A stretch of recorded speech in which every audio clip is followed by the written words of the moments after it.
The following is a hockey podcast out of Vancouver and Surrey, British Columbia. It'll only consist of a lot of puck talk and even more BS, or in actual words, banter and satire. Enjoy, and as always, go Canucks go. Yeah. The Vancouver Canucks lose to the Carolina Hurricanes, but it's all good because we're not rebuilding, right?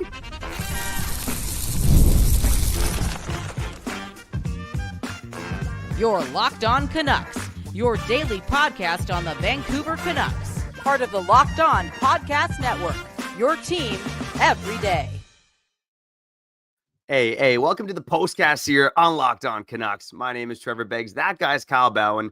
And yeah, the Canucks lost in overtime to the Carolina Hurricanes.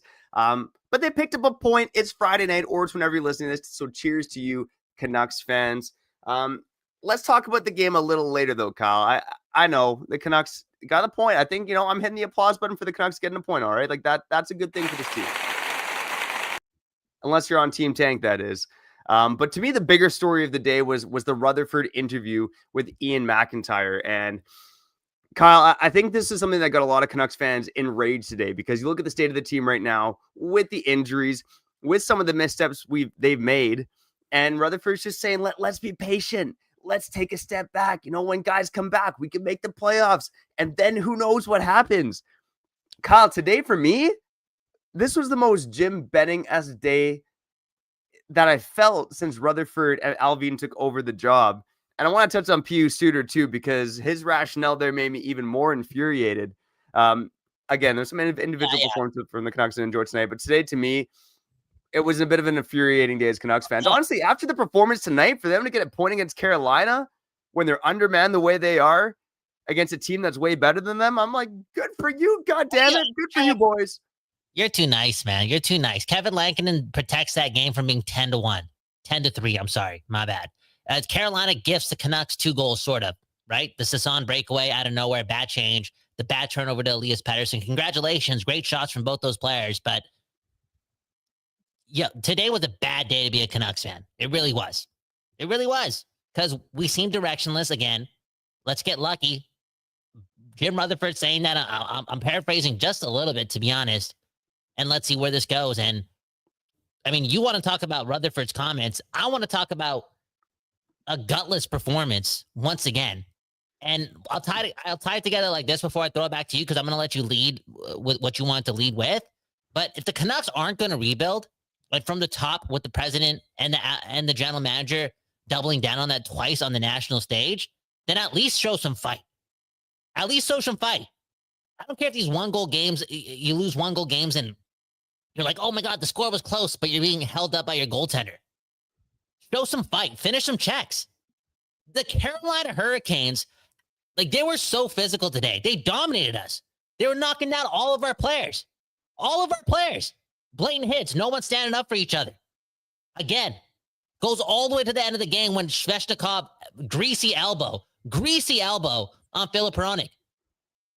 And we're not focused on retaliation or nothing. Yo, if we're going to rebuild, or if we're not going to rebuild, and we're going to be this hardworking team that may squeak in, it may be best for this team to show some fight. And if you're not going to show some fight, where's the structure? You're missing Quinn Hughes today. I get it. But where's the coaching on this team? Where's the system? Like, how come this constantly happens where this team breaks down and they can't get it together for like 20 minutes at a time? And you really think Thatcher Demko's ever going to be healthy in this system? Again, this team doesn't defend each other. Go hard in the crease. Who cares? And B, if you're a goalie for this team, you're doing splits every 8 seconds. So all in all, with Rutherford's comments, Trevor, and again, take it away, I'll buy that because I'm a Canucks fan and I smoke this team like crack, and I'm addicted to this team. And, we got people here. We're all locked on Canucks. Like, I want to see this through. And even if we're directionless, I want to see this through. I'm sorry.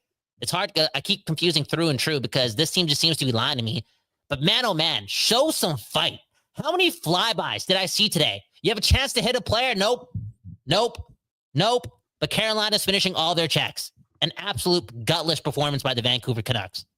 Yeah, unless your keeper Sherwood keep the Reaper racking up 7 hits tonight for your Vancouver Canucks. But again, for Canucks fans, we're always going to be focused on the day-to-day. This is Locked On Canucks after all, but today was a day to go big picture because of what Jim Rutherford said to Ian McIntyre of Sportsnet. And I'll see how many things I can get in here in the next few minutes that drove me nuts about this. And look, Jim Rutherford, great guy to talk to, both in the media and just, one-on-one or in a casual setting. Like he's a good guy. But some of the comments today, just you scratch your head like this guy's been around for hockey for 40 years. And look, I think one of the first ones, and let's get to the Philip Keedle thing he talked about right off the bat in that interview. And he talked about how, that they always knew that Philip Keedle's injury history was a risk, but he was the only center available. So it's like, I guess we have to make this trade because Philip Keedle's the only center available. That is the biggest steaming pile of bullshit I have ever heard because, Kyle, what did I say when the trade was made? You didn't have to rush that trade. You could have done the Brian Burke and held on to this guy for another year, make him sweat it out. Wait till the right deal comes along. But they pulled the trigger because Philip Keedle, got to have that guy. And he was the only center available. Got to have that guy. For him to admit that when there was the option not to trade JT Miller, like they just didn't have to do that by the end of January. There was no firm timeline on it. That to me is a huge misstep. And that is the number one misstep. We all know it. That has put this organization back.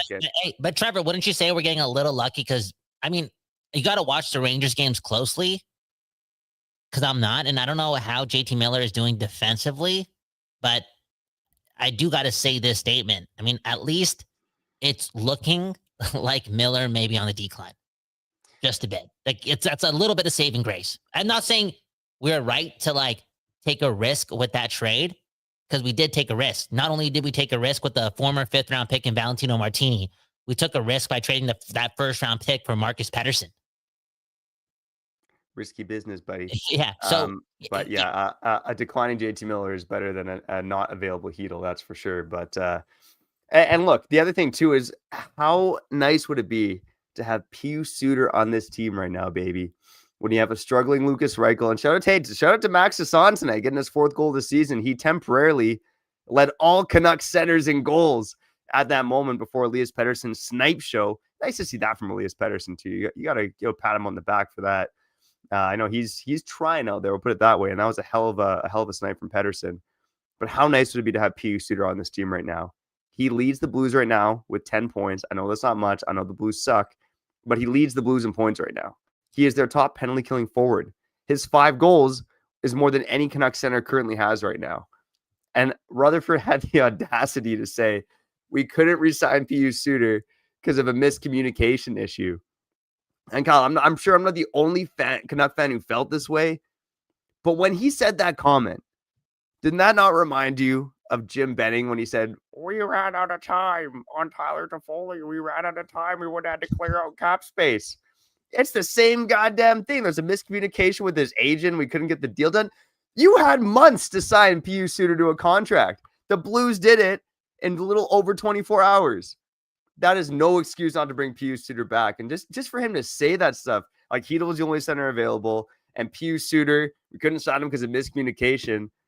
That's the biggest steaming pile of bullshit I've heard in quite some time, probably since the Jim Benning era. Yeah. And remember, this year and this year only, Evander Kane is making a lot more money than Pius Suter. And I don't know if this management group was like, yeah, but if we sign Pius Suter, we have to give him a long-term deal or a short long-term deal.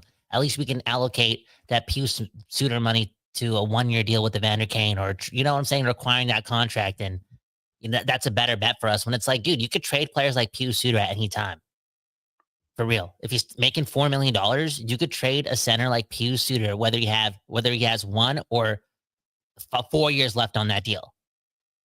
But the asset management over the last couple of years has, again, it's been gross.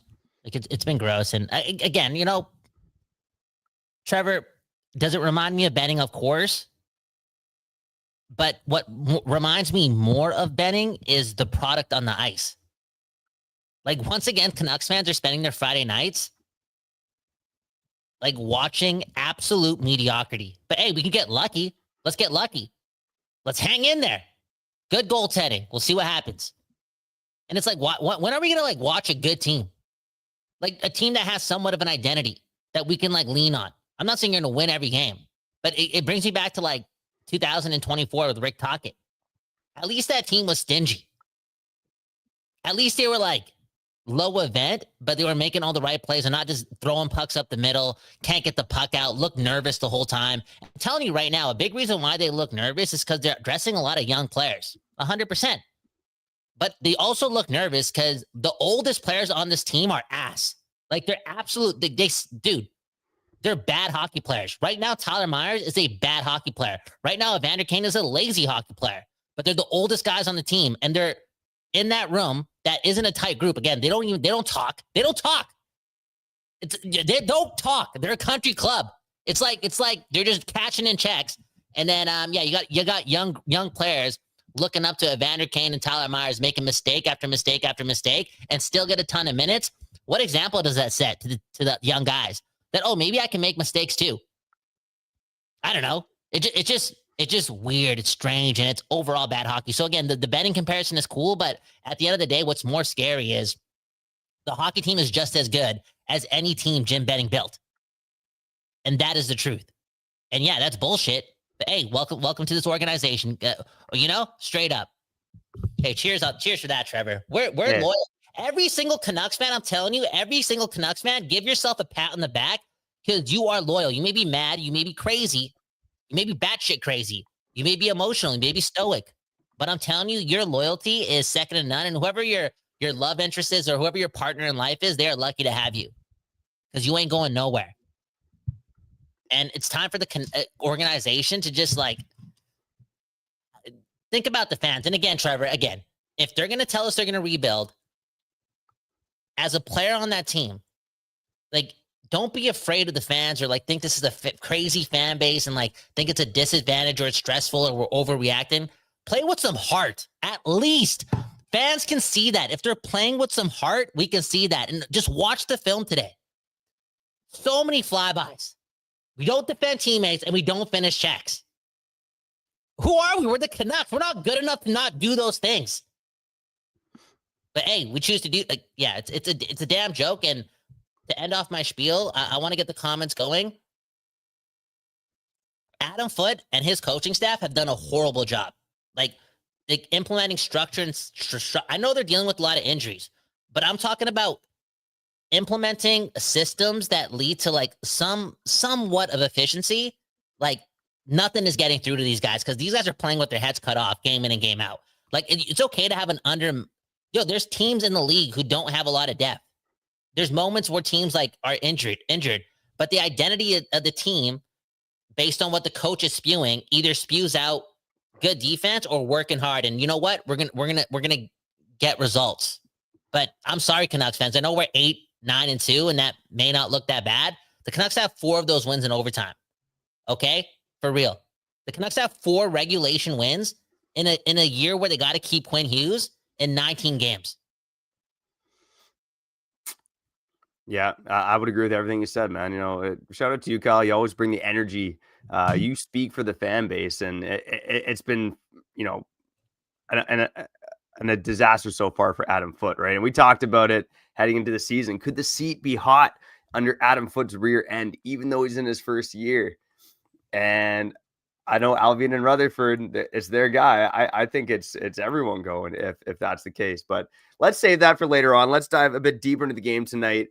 Not because it was a great game, because I think there's some good and bad performances worth shouting out. We'll get into it on report cards. We'll get the 5 of Canucks Nation with some of your comments too. That's all coming up next on Locked On Canucks.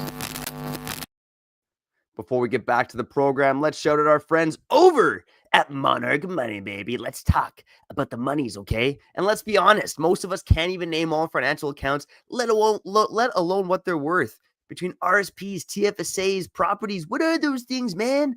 It's easy to lose track, and that can mean leaving money on the table. That's why I started using Monarch. It's an all-in-one personal finance tool that brings your entire financial life together in one clean, easy-to-use interface on your laptop or on your phone.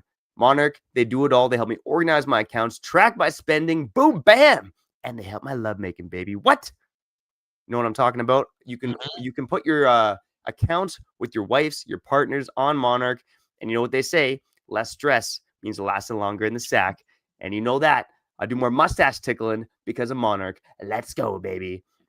So make sure you don't let financial opportunities slip through the cracks. Use code LOCKEDONNHL at monarch.com for 50% off your first year. That's monarch.com, code LOCKEDONNHL for half off of your first year, baby. All right, let's shout out our friends over at Doer. Do the Doer, baby. And even when Kyle's sad because the Canucks are losing, you know that Kyle Bowen is doing the Doer. You know why? Because they make the comfiest goddamn jeans in the whole world. These are the best jeans I've ever worn in my life, okay? They're stylish. I could wear them to the rink. I could wear them to a fancy dinner. I could wear them out with the boys. I wear them playing with my kids. I wear them all the time because they have 5 times the stretch of traditional denim. They're antibacterial, meaning your jeans stay fresh for longer so you can wear them more and wash them less. And they're made with Cool Max that helps regulate your body temperature and wicks moisture, keeping you cool and comfortable below the belt, baby. Simply put, our friends at Doer make the world's most comfortable pants without having to sacrifice style.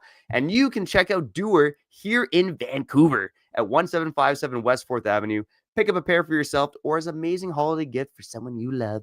Oh, baby. And mention our promo code LOCKEDONCanucks in store to get 15% off your first order.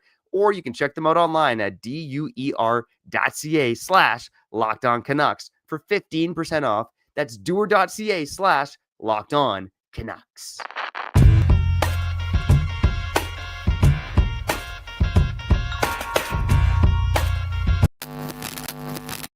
Okay, we back doing this, and that's talking about your Vancouver Canucks. Begsy, man, how you doing? I was going to read the comments. I'm going to do that. Got a lot to go through here. But kudos to the lovely woman in our lives because, you know, I think we're both going to spend some time there with them. And Trevor, I actually feel bad for my girlfriend because I know she doesn't get the best version of me. Yeah, you're hilarious, man. You really are. Like, the Canucks losing stinks. I don't know if that's just because I'm used to it, but there's a lot more stressful things in life than talking about a losing hockey team. And yeah, we're emotional creatures, and yeah, it sucks. You want to see the team do well, and you want to yell at Rutherford where he's saying dumb shit like he was the only center available. We couldn't sign P.U. Suter, and Adam Foote's doing a great job. Like, yeah, it's fair to get mad about that stuff, but come on, we're talking about hockey at the end of the day, man. We're getting to talk about the Canucks, the best fans in the world. So I don't take it for granted, man. Always nice to talk about wins. But there were some positives tonight, so let's get to it in report cards.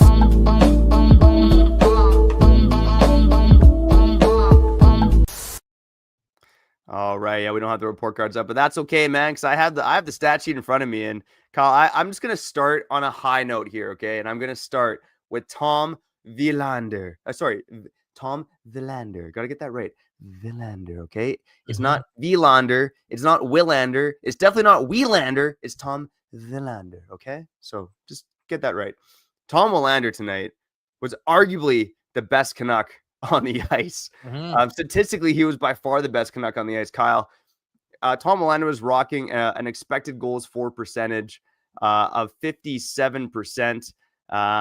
And no other Canuck was above 31% on the night. Yeah. Okay. So Trevor, how is it even possible, man? Trevor, I'm really happy that you brought up Tom Willander. And, you know, watching this game today, you know, and going into this episode, I was like, okay, you know what? We got to start the episode off with Tom Willander or even Kevin Lankinen too, because I think what he did against Winnipeg too was overshadowed by Demko's injury, but he's been really good now for like 4 periods, and we're going to need a lot of that. All in all, though, you want to start talking about Rutherford, so you kind of injected the drug in me to be an asshole. But now we're here, and what matters is the moment. And you're right, Tom Willander. And again, I'm happy that you brought him up because I'm like, am I just looking for some positivity? Because we're getting wrecked. We're getting wrecked. A lot of chances. Lankinen's doing the splits every 2 seconds. Should be in the Olympics for real. Getting high danger, outshot 22-2 in this game. But I'm like, how come Tom Willander's not looking bad? And then there was that play where he keeps, I think it was in the 3rd period or the 2nd period, I'm sorry. Like, he keeps in a puck that he shouldn't have kept in the offensive zone. And I'm like, he's doing that again. And then in overtime, Trevor, like the pucks, I think it was Jackson Blake about to bat it into the open net. Yeah, we ended up losing, but we could have lost a minute earlier. But what does Tom Willander do? Turns around, gets a stick on the puck, and knocks it out of danger. And I'm like, yo, I'm noticing that amongst the chaos, this guy is calm, this guy is poised, and he's a solid defender, and he's athletic. And he almost scored tonight. He hit the post, breaking into the net. And look at that play. He breaks into the net. I think it was the goalie that kind of pucked up a little and fed him. But why is he like skating so deep into the offensive zone right there in the second period? Was it the second or third? Nonetheless, that was the second. Yeah, it's like, whoa. This guy understands that, you know what that tells me? This guy understands that his team sucks right now and somebody has to do something. And this guy's a top 15 pick. He has the athletic ability to go around the ice pretty quick. He's confident that if he pucks up, he can skate back. But for him to do all those things now and be aggressive, I'm liking how he's leaning into his confidence / cockiness. Because I've heard this guy talk before. This guy gives me that energy that he knows he's good at hockey. He knows he's good, but he's also humble too, right? And he knows where he needs to get better. And I'm sure he's heard the comments about him not having the greatest offensive game in the world, but he's making some plays in the offensive zone right now. And I think it's largely good pinches. He's making some good breakups in his own end, but he's knowing when to pinch right now as well. And going on the offense. And he's showing the poise of someone. Like, he looked better than Philip Hronek tonight. One left to Philip Hronek. I hope he's not obviously not too injured, but Tom Willander for me was probably the best Canuck on the ice tonight, shift by shift. He wasn't really sheltered either. I mean, the top guys he played against, and Carolina had their lines all over the place because of the Jarvis injury, but top guys he played against were Stankoven, Jackson Blake, Taylor Hall, Nikolai Ehlers, and Andrei Svechnikov, right? Sebastian Aho. Like, his top minutes were against the Carolina Hurricanes' top 6 guys. Spread out pretty evenly, and he had a great game. A+ for Tom Willander. Okay, let's get through it. This is 5-ish minutes for Porkers. That was 5-ish minutes on Tom Willander. Okay, let's end it right there. Now, Brock Besser, I'm giving him a C-. I mean, aside from the cross-ice pass to Garland and the power play goal, his line with Reichel and Sherwood, I believe it was, they got absolutely caved tonight. They were on the ice for, as a line, like 3 shot attempts for and like almost 30 shot attempts against. Like, it was a disaster for them tonight. P.O. Joseph barely played. I can't think of one play he did. I'm going to give him an incomplete. Connor Garland scored. Let's give him a C. Philip Hronek, I'm going to give him a C. Drew O'Connor, I barely know him either. Let's give him a C. Mackenzie McEachran, man, replaces Archie Baines, sets up Max Hassan for the opening goal of the game. Let's give Mackenzie McEachran a B, man. Shout out to a dude with one of the most interesting names in hockey. DPD. I had a thought tonight, actually, that DPD and Tom Willander kind of look alike. You know, like DPD is just like the beefier cousin. They got like the big head. Yeah, big head, like similar faces, even. You know, Dude, when I was at the game last week or whatever, I didn't know Tom Willander was like that. Like, he's wide. You know what I'm saying? Like, he looks like a man with equipment on, at least. Like he fills, like, you know, he fills up. Yeah. 100%. I don't know if you noticed it. He's been having pistachio smoothies just like you. Yeah, I just assumed that he would be a little like smaller or something, you know. But he's got the build, and I wonder if, like, well, it's kind of obvious. Like, they looked at that, and again, that's why they wanted him to start the year off with the team heading into training camp. It didn't work out like that, but this guy's not going anywhere. No, 100%. And in terms of DPD, there's still some mistakes in his game. He didn't have his head up tonight when he got hit by Kotkaniemi. But he was actually one of the better Canucks tonight in terms of possession on a very bad night for most Canucks. I'm going to give him a B- overall. Marcus Pettersson, to be honest, Kyle, I thought he had one of his better games as a Canuck. I mean, he played over 30 minutes tonight, filling in for Quinn Hughes. And largely when Marcus Pettersson was on the ice, the Canucks actually did fine in terms of limiting chances compared to the rest of the team. Okay. Is there a way to look at, like, his stats with Tyler Myers on the ice and his stats without Tyler Myers on the ice? Absolutely. So I know for sure Tyler Myers drags down Marcus Pettersson. Like, yo, Marcus Pettersson, to me, you get the best out of him when he's the second best pair on your defense. And also you get the best out of him when, like, his partner isn't just a chaotic mess. I just saw a quote from Tyler Myers saying, yo, we gotta possess the puck more. We're playing way too much defense, and stop turning over the puck. You literally he literally set the tone for the rest of the game. He had like 3 turnovers in the first 5 minutes, and one led to a goal. It's like, yo, what are you doing? You're one of the oldest guys on the team. No, he is the oldest guy on the team. Tonight, like you alluded to, Tyler Myers skated 13:51 at even strength with Marcus Pettersson, Tom Willander, a shade over 11 minutes. Marcus Pettersson and Tyler Myers, when they were on the ice together, their expected goals for percentage was 15.8%. That's 15.8%. When Willander and Marcus Pettersson were on the ice together, they actually controlled expected goals for 56.7%. Exactly. That's embarrassing if you're Tyler Myers, man. A rookie's just like helping out the third most important defenseman on this team. Like, yo, less is more with Tyler Myers. Anyways, continue. Yeah, Marcus Pettersson, I'm giving him an A. Elias Pettersson, I want to stop here for a second and then rip through the list. But Elias Pettersson, I thought this was like a classic Elias Pettersson night for the 2025 version of Elias Pettersson. You know, all the defensive zone draws he's having to take, a lot of defensive responsibility. Again, holding his own for the most part against top competition, makes the great play on the penalty kill. I know Sean Walker kind of gave him a gift, but he made no mistake. He rips that shot. We have not seen that shot in quite some time, Kyle. We're still waiting for it here in 2025. Again, a pretty good game overall. He gets an assist on the power play as well. Goal and assist, boom, bam. You like to see it. Yeah. But I was screaming at the TV when Elias Pettersson bit on Sebastian Aho at 3-on-3. Like, I could see that coming. I know I'm not on the ice, and it's different when you're not on the ice. But when Sebastian Aho skate up to the blue line, Pettersson chase hard after him, I'm like, he's going to pivot and go right by him. And that's exactly what he did, and he scores the game-winning goal. So that was a bit of a frustrating play. But again, I'll get Pettersson to B- overall in the night. But for me, twofold, okay? Like, I was like, there was points when I was watching the game, and there wasn't a lot of bright spots individually speaking, but there was moments where I'm like, yo, Elias Pettersson, at least he's like always in the right spot, and he's bringing the puck out, like calming us down. Even there was a moment in the first period where he's like dancing in the defensive zone and pretty much prompting Carolina to calm down. Right? Like, I liked what he was doing. It even came to a point, Trevor, where I was like, yeah, this was one of those games where I'm like, yo, Elias Pettersson needs help, man. Like, that's when it really hit me. Like, yo, this guy needs help. That being said, you know, when the defensive zone draws that he lost at the end of the game, not like, you need to just win those. Like, the team needs you to win those. I wasn't too impressed with that. And the fact that, like, they were trying to get Atu Ratu on the ice with like 50 seconds left, and they were stopped from making that change against swapping Pettersson to Ratu. I'm like, yo, what's going on here? I thought this guy was like the Selke Pettersson, the two-way guy, you know? So, like, that wasn't a good look too, but I'm assuming that Pettersson was just bad in the circle today. Like, I'm assuming, was that the case? Yeah, I believe that was the case too. Yeah, Carolina Hurricanes are pretty good in the faceoff dot too, but yeah, again, up and down night for Elias Pettersson overall. Mostly down night for the Canucks. Kyle, I'm gonna see if I can rip through this in 15 seconds. Think I can do it? Kiefer Stewart, give him a C. Lots of hits, not much else. Atu Ratu, good defensive zone faceoffs. Let's give him a C. Tyler Myers, F. Max Sasson, give him a B+. Shout out to Max Sasson. Lucas Reichel gets an F.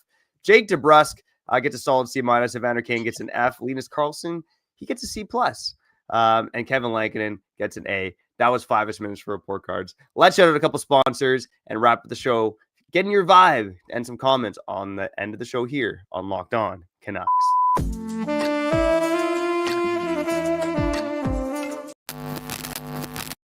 All right, baby. Before we get back to it, let's shout out our friends over at DripDrop, and you don't stop. Our friends over at DripDrop, man, oh man, keeping me hydrated with a drink that tastes delicious. Okay, and it's not every day that healthy food tastes good. Okay, and you know what? When you get hydrated in the morning with some tasty drink, everything just works better. My focus, my energy, my penis, my what? My curly penis? Oh, wait, and my mood and even my skin.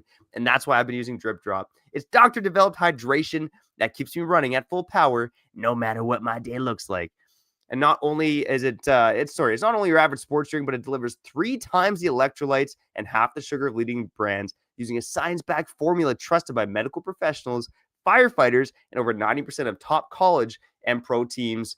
And man, oh man, Kyle, they got lots of good flavors. Okay, I'm a big chocolate guy, man. You know, give me the chocolate DripDrop, man. Boom, bam. Right now, DripDrop is offering podcast listeners 20% off your first order. Go to DripDrop.com and use promo code LOCKEDONNHL. That's DripDrop.com, promo code LOCKEDONNHL. Stock up now and keep your body and mind performing at their best with DripDrop.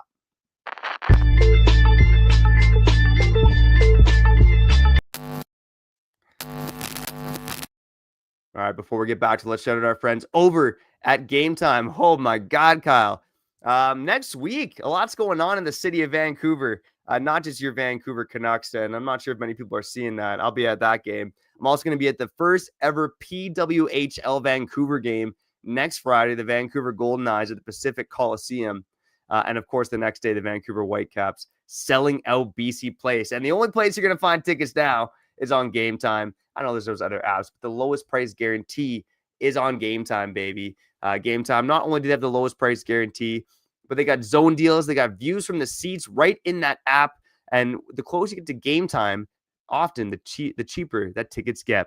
So take the guesswork out of buying tickets with Gametime. Download the Gametime app, create an account, and use code LOCKEDONNHL for $20 off your first purchase. Terms apply. That's code LOCKEDONNHL for $20 off. Swipe, tap, ticket, and go.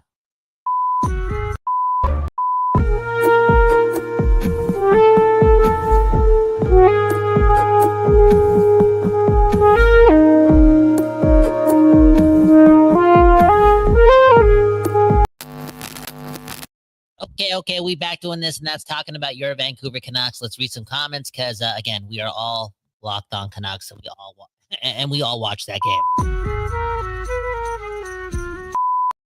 Okay. I saw this comment at the top. Lane Stanley saying, "How did they wreck us? It was a 4-3 overtime loss. We still got a point despite all of our injuries and everything. We need to chill out. It's just hockey. It's not your whole life." Hey, Lane, Mr. Optimistic. Let's go, baby. Congratulations, but dude, like Carolina was missing players too. They didn't have Seth Jarvis for most of the game, and Jacob Slavin didn't even play. I didn't hear his name once. I'm assuming he didn't play. And going into this game, I think I'm cutting out a little bit, so we might need. Oh, there you go. Okay, going into this game, the Canucks were like one of the worst defensive teams in hockey, and one of the worst offensive teams in hockey. Now, I've seen the charts; like they're arguably one of the worst teams in hockey right now.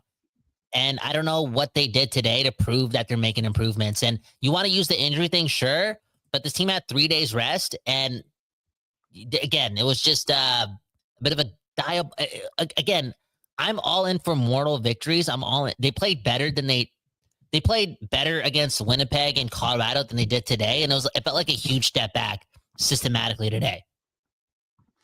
Yeah, man, you can tell the Canucks are giving you that raspy smoker's voice. Did he hack a couple of darts while I was doing those ad reads there, bud? Unbelievable. All I'm trying to say is, bro, I'm hanging out with my girl soon. I just want to hug her, and I want to eat sushi, and I want to DJ, and I just want to like think about my dreams. I don't want to think about this hockey team. And that's fair, man. That's fair. And hey, man, you won't have to talk to me until Sunday or even Monday if you don't want to. And hey, man, like I said, it's always fair to be optimistic, man. And how about Kevin Lankinen tonight? I ripped through him at the end of report cards, but overall, let's talk about Kevin Lankinen and the bad save percentage overall. I've said it before. It's this defense that's hanging him out to dry. Oh, you look at like goal saved above average. He's actually still above average in terms in that statistic. And he played a hell of a game tonight for your Vancouver Canucks. And it's probably not what Team Tank wants, but we're still in November. There's plenty of time for Team Tank. And I'm telling Canuck fans right now, if you're on Team Tank, you want me in the building at Canucks games. Kyle, I was doing the math earlier today. The Canucks are 3-2 at home when I'm at Rogers Arena. They are 0-4 when I'm at Rogers Arena this season. I have not covered a home win yet this year. Oh, so they're 3-2 when you're not at Rogers Arena and 0-4 when you. Okay, well, quit your job. Next comment. Andrew, man, welcome back. Andrew saying, "I'm not worried. The Abbey Canucks are doing okay in the NHL."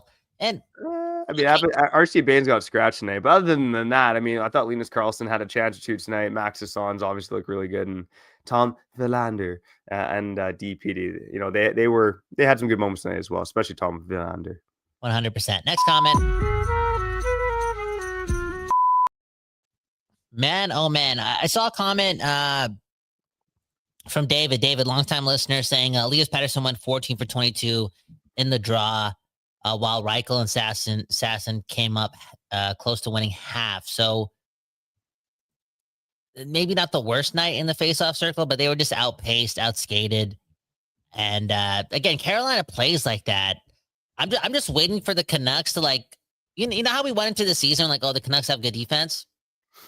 And I know The forwards have a lot to do with that, right? Like you're talking about the center position being so weak, so the trickle down effect from not having that third line of support is obviously showing.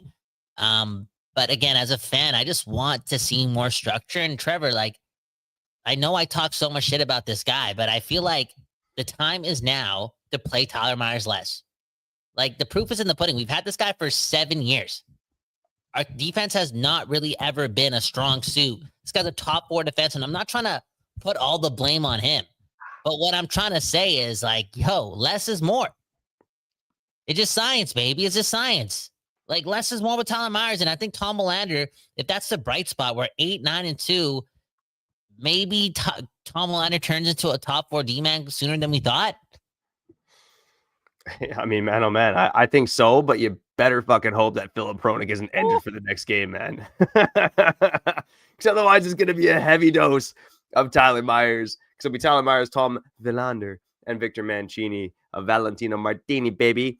Nah, just play the young guys, man. It's all good. Because he just dropped the F-bomb on Locked On. Sorry, Locked On Podcast Network. And he never does that. He never does that. Sorry, I think you're scared for Philip Hronek. Okay, so 2 last notes. You got to go hang out with your wife, and I just want to like ask these 2 questions. Okay, so why wasn't there a call there? Like referees, what are you doing? What are you doing? And B, like, do you think I'm onto something when I say like, yo, every team in hockey knows the Canucks are soft. Like, how often are we seeing guys just take runs at our guys and not be scared of it? And that should have been a turning point in the game potentially, right? That Canucks power play had some chances. That was an obvious penalty. I don't know on the one replay, the one ref had turned his head around. You still have the center ice ref. He must have been puck watching too, but yeah, I mean, refs are human and they miss stuff, but that was a tough one. And someone's got to step in, right? It's Evander Kane should be standing for his teammates. I mean, the one time Evander Kane got angry tonight is when Keandre Miller laid him out. He goes barking at Keandre Miller. Meanwhile, the Carolina Hurricanes are making magic in the offensive zone and scoring goals. Evander, what are you doing? And that's like the second time in a week that he's had to play that bad where he's doing nothing in the neutral zone and the other team goes back and scores a goal. Evander Kane. I also want to end the show on this note. It's a little negative, but we got to go here because it's the Carolina Hurricanes, man. Do you remember at the very beginning of the season during opening season media availability, Jim Rutherford started talking about how, Adam Foote and no head coaching experience. He's just like, well, I was part of the organization that hired Rod Brindamore, and he became a head coach in Carolina, and look what he's done. And you're thinking, oh, maybe Rutherford sees something here. Maybe Adam Foote. Maybe he could be the next Rod Brindamore. And I know I haven't done a deep dive on Rod Brindamore's first 20 games, but I have a feeling that they weren't the worst defensive team in the NHL 20 games into Rod Brindamore's tenure. And I feel like he was the one example that worked. There's probably other examples that didn't work. That's something I'm going to dive into myself. But man, oh man, it has been a tough first little bit for Adam Foote. And just the lies, man. Even today, when he talked to the media for 90 seconds to Dan Murphy and Olivia McDonald down there in Carolina, he talked about, over the last 5 games, we've been really outplaying teams and we're creating a lot of expected goals and we're really good defensively. Well, he was right about the expected goals, but they've been one of the worst teams defensively as well. So it's like, Adam Foote, either get a new stats guy or just like, don't lie to us, man. So again, he's not throwing his team under the bus, which is what I want. But at the same time, I feel like there's a chance he thinks that's the truth. Because where's the coaching? Like, how come things haven't changed? Hey, those changed tonight. They put Mackenzie McEachern in. Anyways, yo, it's all hey. It's been negative here to start the year. This has been a really weird 19 games.